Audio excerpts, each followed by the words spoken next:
Good morning, Vietnam! It's another fantastic morning because it's Tuesday morning. That's right. And It's you know right. what Tuesday morning is? Oh, it's Ranj and Riddick in the morning. Ranj and Riddick in the morning, indeed. So how are you doing this morning, Brandt? I'm doing well. I have a cup of the herbal chamomile tea. Ooh, see, you usually drink the water. You're in this orange juice right now. I am drinking the orange juice this morning. Is it Tropicana, where you reach far enough behind the Tropicana and you're reaching for an orange in Florida? You know, they've mastered temporal. I think you're actually talking about Florida's Natural, but I think it wasn't. Didn't Tropicana do that? Where you it was Florida's Natural? Really? yeah. Where you you would reach back and then the farmer would hand you from yeah, I think it was from Florida, but I thought that I just assumed that most oranges are from there. Yeah, no, it's Florida's Natural. Interesting. So you learned something new every day. Tropicana is made in like China or something. You know, all those China oranges. China orange. That's why they sell to you 80 cents on the dollar. Yeah. This is simply orange. Simply orange okay. and banana, actually. Or wait, and the banana's in there. It's in there, kind of packaged, or you threw a slice of banana in there for shits and giggles. No. It's packaged. Simply orange with banana. Then it's not simply orange. It's orange and banana. How does it taste, by the way?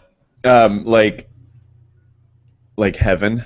Because orange juice is citrusy in nature, and bananas are they're kind of milder and sweeter. Yeah.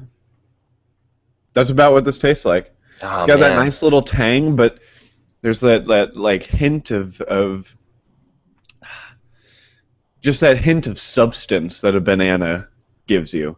You have potassium. Potassium's great. Yeah.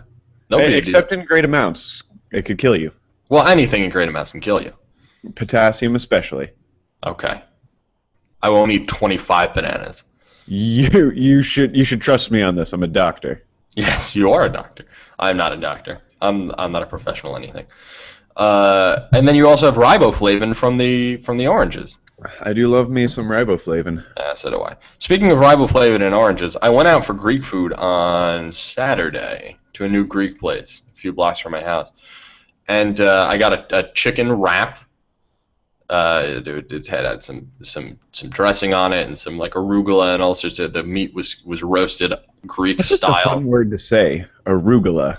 Arugula? Yeah, it is. It's great. Arugula. Yeah, it pairs well with goat cheese.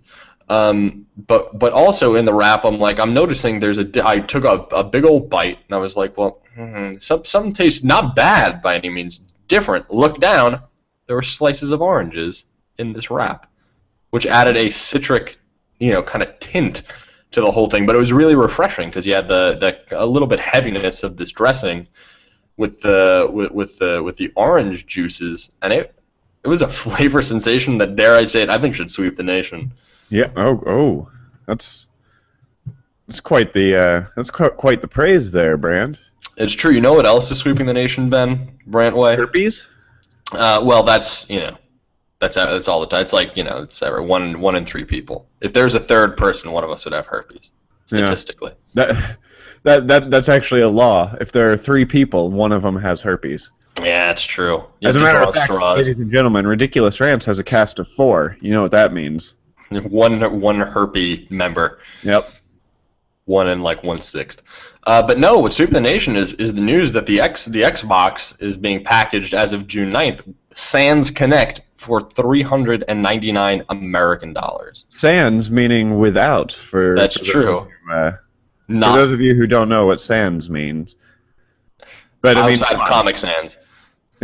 Yeah, or sans serif. Sans serif, of course. Without serifs. Right. Sans just means SANS is a French word which means without. Yeah. So there you go. You're learning about etymology and edamame here and wraps. Edamame. Delicious. But back to the Xbox. So the Xbox One has had. I have a question though for you. Is this an Xbox? No, that's a PlayStation Vita. Okay. Is this an Xbox? I mean, you could probably use it in conjunction with your Kinect now, but no, that is not an Xbox. All right. I Microsoft don't think puts I out have an Xbox. No, you don't have an Xbox, but neither do I. But I'm thinking if you look back a year, if you go back in time a year, my hair was longer. I was like 40 pounds heavier. I ate a lot of chicken wings and drank a lot of beer, which I cut down like 90% of.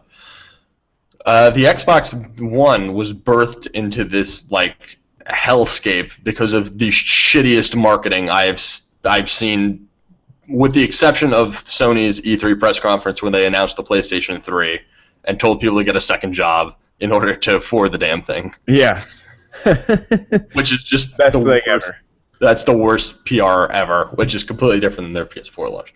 But we had, people were talking about always connected and not used games and all sorts of like really, really bad kind of mojo. And the problem is that Microsoft. Let's get this straight. It was all great things that they wanted to do. Like That's what I was getting always to, yeah. connected had a reason behind it.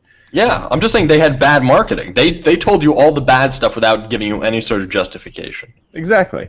Like, now you can't lend your buddy your digital game anymore because they went back and changed things. So, I mean that was one of the big things that they were trying to do, and now they can't do it. Yeah, it was a PR disaster, but it was also $100 more expensive than the PlayStation 4, and their reasoning behind it was that they were packing in the Kinect. The next generation. The Kinect. Some might say it was always connected. Oh, yes, it was through a proprietary cable.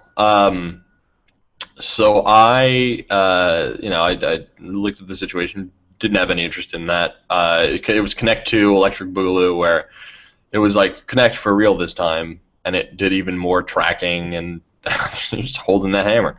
Yeah, I am, just in case. Just in case an Xbox, a Rogue Connect, waltzes into your apartment. You never know. Unbeknownst to you. And it did all these cool things, and it would have it had voice control, and so you could live like you were in Minority Report, and it would sense based on who was holding the controller. It would scan the body, and it would automatically sign you in. It did all this like cool future tech stuff, but added $100 to the price point. And the numbers, much like Shakira's hips, don't lie. Then, yes, true. And the PlayStation 4 thus far, and both consoles have been out like about 6 months now. It was a wonderful back scratching. It is a great back scratcher. Yeah, well, multi-use. That's what we'd call it in the business. PlayStation 4 has sold over 7 million units, and Microsoft has only shipped 5 million. So that doesn't. They didn't release their sell-through numbers. So they've shipped 5 million to retailers. That was in the month of March. Those were the NPD numbers from March. Aren't they the latest? I mean, the latest that we as regular people who don't pay the exorbitant price those are from March. Right. But okay, as of then, it doesn't seem as though things are going well, because Microsoft just announced that they're dropping the fucking Kinect peripheral and dropping the price down $100, so that there's price parity, like Weird Al, between the Xbox One and the PlayStation 4. Yeah, I mean, I'll tell you something. This does make me think that me getting an Xbox One might be sooner rather than later. Mm-hmm. But I don't know. I mean, I think it's still going to come down to a point, and Xbox does not offer what I need or want right now. Right. You know what I mean, Brandt? Yeah, I do, and that's why I chose the PlayStation 4 over it. Yeah, I mean, and I love my PlayStation 4. It does a lot of the things the Xbox does, like the Netflixes and the Hulus. Well, actually, as you're saying that, let me just drop in that they also announced today that they are dropping the double paywall. So if you don't pay, it used to be that in order to access Netflix, Hulu, or any service, you would have to be an Xbox Live Gold subscriber. That is no longer the case as of now. Oh, good. So they stopped being retarded, is what you're telling me. Yeah, they stopped being total dicks. Okay. Good. No, I mean, it was only a matter of time. I mean, at this point, Xbox is probably not too thrilled with the not that the Xbox One isn't successful, but the how much more successful the PS4 is over the Xbox.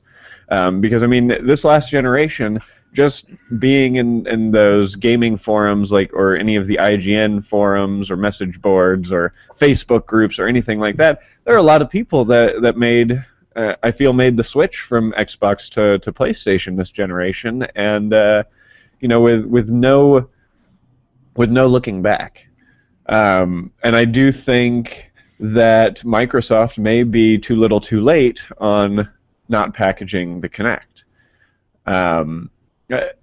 The other thing that bothers me about this, and this is something that I always commend Nintendo on, is even when they make a mistake, they stick to their guns. They're like, no, this is not a mistake.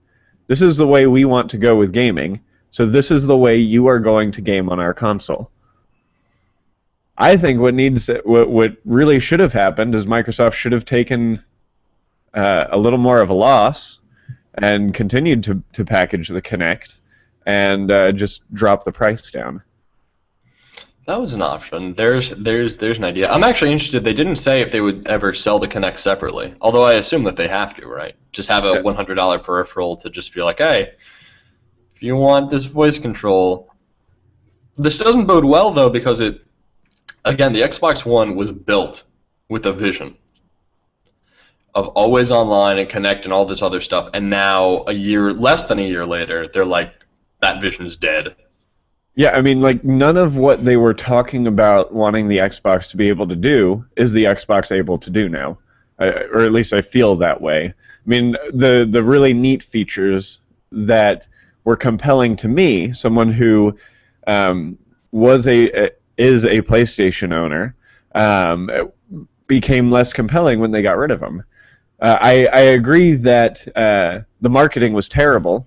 But, I mean, Brandt, people like you and me, we look more into things. We look beyond what just the marketing is and look at the benefits of it because, some people suck at their jobs. Let's just face it. You should just drop the mic and walk away after that. Some people are just bad at their jobs. We out. Yeah. And, and it may not even be that they suck at their jobs, but they dropped the ball on it. They focused on all the wrong things. I think they forgot that their target audience are gamers, and we're talking more to the tech people and the families, But it was a $500 entertainment system that, I mean, when the PS4 is also an entertainment system in the same kind of way, I feel like Microsoft just could have done a lot better. Yeah, they had really bad PR. I mean, Apple sells really high-end merchandise to lots of people, and the stat is that they own 95% of the over $800 laptop market, and they just keep selling an ass ton of products, even like phones and pads and all sorts of other stuff. They're selling them by the truckload, and that's because people see what they're offering and they go, okay, well, for the amount of money that they're charging, they're giving me an experience that's worth that. And Microsoft was in the exact opposite boat with the Xbox One, where more and more they had to justify why the price was like this, or why this was bundled in, or why you wouldn't be able to trade games with your friends and all sorts of other kind of stuff like that, which is really They took a much more reactive approach than they did a proactive approach. Yeah. They were, instead of telling everyone what everything was, they were waiting for people to complain about something and then explaining it. Well, the thing is that another factor that you have to consider is that on the other side, the PlayStation 4, and we'll talk about the Wii U in a minute, the PlayStation 4 was also born into a world with a unified vision, but now it's like the good scenario and the bad scenario, in which the PlayStation 4 is now making good on all of its promises and is being extraordinarily successful You know, and I think some of that momentum was Sony's like, okay, the PlayStation 3 generation, we dropped the ball in a number of ways. This time around, here's our hardware lineup and solution. Here's our software lineup and solution. Here's our plan. Here's who we're marketing to. Here's who we're dedicated to. We're for the gamers, gamers first, etc. Yeah, and I mean it's working out really well for him, because because here's the thing, the gamers went to PlayStation, but all the other people that were looking for an entertainment system were looking at what other people were buying, which, when it comes to gaming consoles, who's buying gaming consoles? Gamers. So they're going to use that justification of, oh, hey, Joe down the street loves to play games on his PlayStation, and I think that has Netflix and Hulu, and you can download TV shows and movies on it, so I really liked that. Why don't I go get that? If I can find it in stores. Yeah. Yeah, I had a hard time finding that thing in a store. I recently I haven't. The Fry's right down the street from me has had it pretty often. So if you're in the Sacramento area and listening to Ranj and Riddick in the morning, as well you should be. The Fry's on right off of I-5 at the Northgate exit has a bunch of PS4s at it like all the time. Yeah. Now I'm seeing them more and more, but I only got my PS4 about a month ago, and even then it was like, we're sold out here, we're sold out there. And it was kind of a drag. How are you liking it? I like it a lot. I'm excited for Transistor. That's the next game I'm going to be playing on. Yeah. Buddy. I played Stick It to the Man, and I reviewed it, and I liked it. It was fun. Yeah, exactly. It is fun. It balances humor really well, which is difficult. Almost feels like a 90s, like a cartoon like Rocko's Modern Life or something. Yeah, that's exactly what it looked like to me when I started playing it. I was like, I'm not that far into it, but I sat down and played it for about an hour and had fun. Yeah, it's only a few hours long, which is my gripe, is that it's really fun, but it's pretty short. But free for PlayStation Plus users. That's true. Let's talk about PlayStation Plus versus Xbox Live Gold. I kind of wish we had Miranda Sanchez. I always wish we had Miranda Sanchez. She's such a treat. She's a delight. She is, and she's a really good insight to the Xbox side of things because she has an Xbox One. But the PlayStation Plus every month has been offering free games, as it always has since the inception of, whatever. Since PlayStation Plus started, they've been, giving away free games, and on the PS4, they're still giving away free games. It's true. And they're not, they haven't really been those big $60 huge games. Yeah, it doesn't have the catalog yet. Right, exactly. We definitely would not want that. We wouldn't want that to happen necessarily. But they're offering these great games, and they're these little bite-sized packages that make you really start to appreciate the indie space of games a lot more. Like I would have never ever tried out a game like Stick It to the Man if it hadn't been free.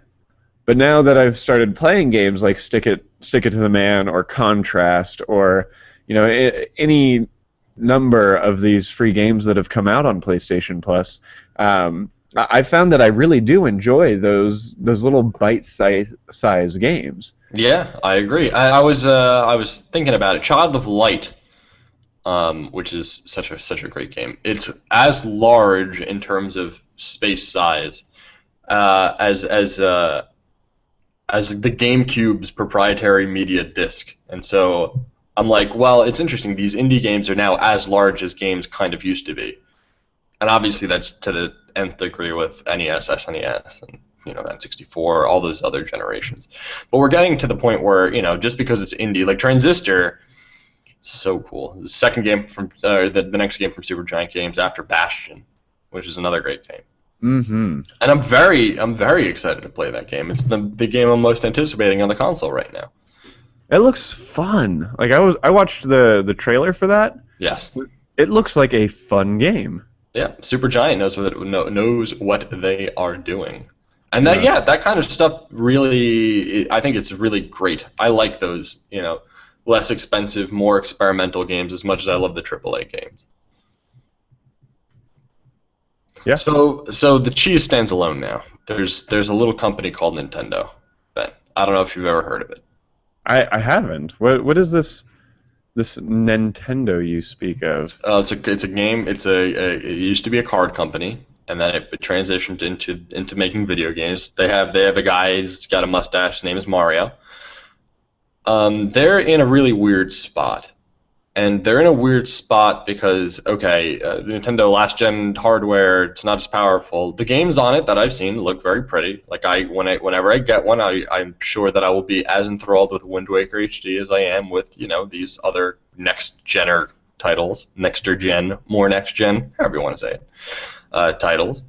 But I think that what's killing them is that at their current price point, which they've already slashed the price once, they're seen as competitive with the Xbox One and the PS4 when, even by their own admission, they're not trying to compete with them dead on. It feels like as though Nintendo has its own weird marketing problem, and I think that even though there's quality software on it, and even though they're taking a hit on the hardware already, I think that they should rebrand the Wii U because it was also born of brand confusion. People just thought it was an add-on for the Wii, and why shouldn't they? The Wii was wildly successful. What's this Wii U thing? Why do I need one? They didn't manage that. They really did need to name it the Wii 2. Or the Super Wii. Or the Super Wii. Ooh, I like that. You're smarter than me. Well, 4 years of communications studies. Yeah. Marketing. I like marketing. It's fun. Yeah, it's important. So I think that it has a marketing problem, and my suggestion after I saw this Xbox One news was it would be interesting if they released a Wii U with no disc drive and a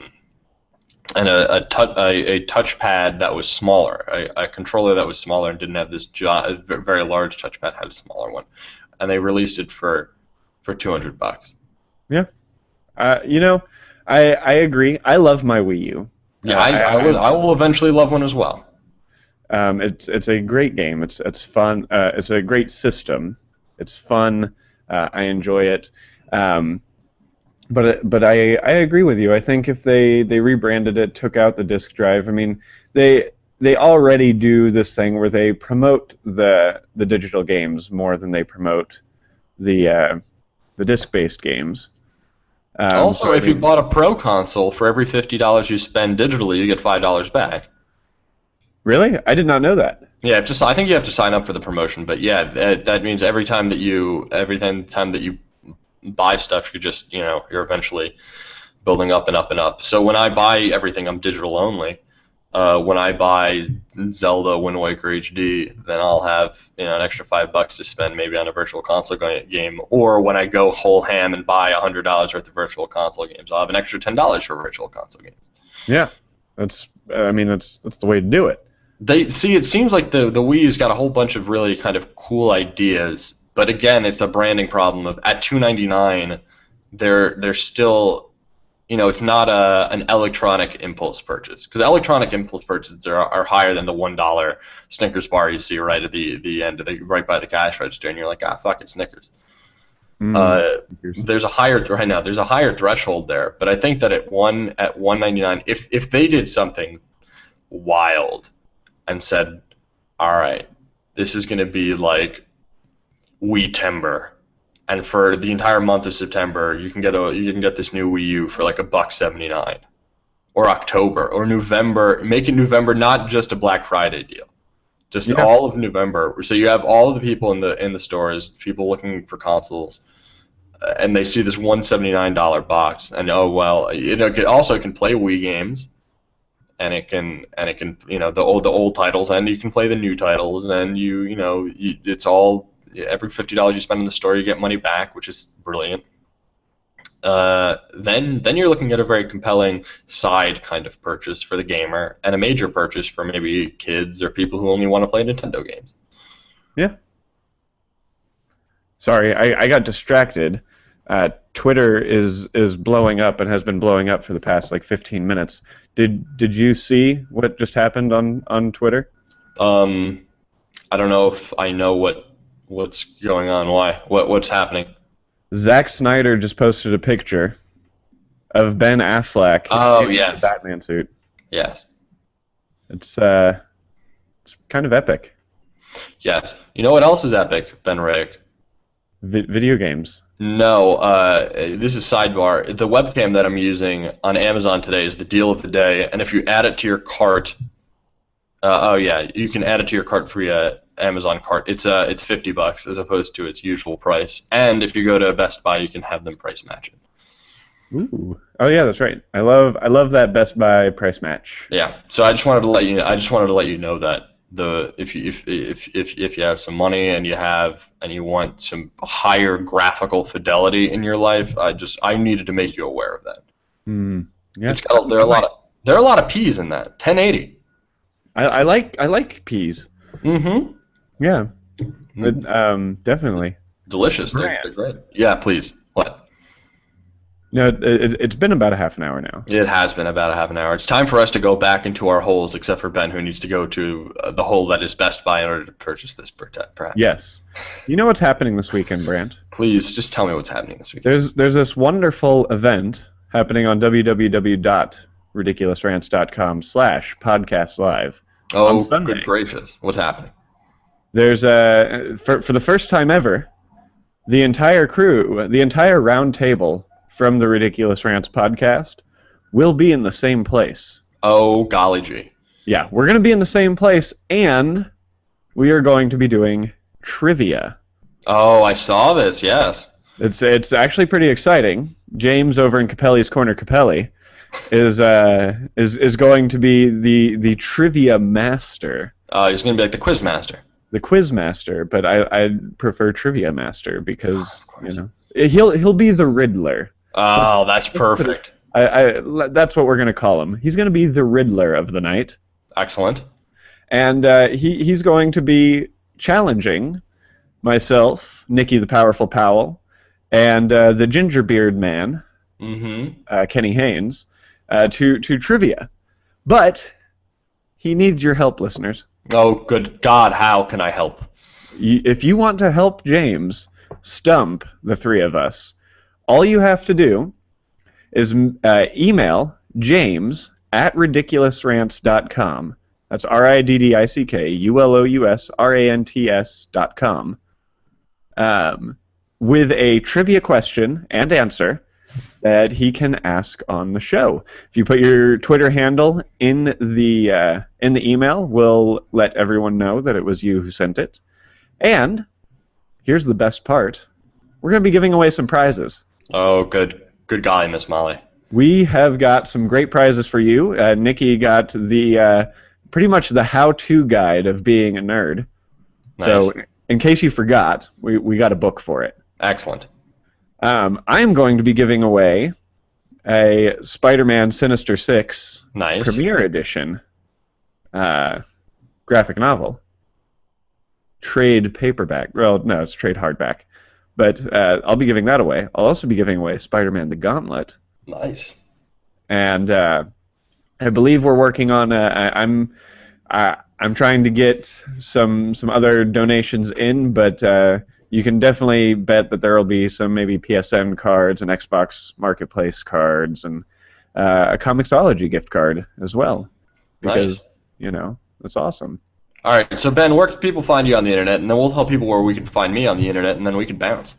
Yeah, you know what? Everyone can find me on Twitter at Ben Riddick. That's where I do most of my stuff. They can also find me every Sunday night on a podcast called Ridiculous Rants, which I just, spend 5 minutes talking about.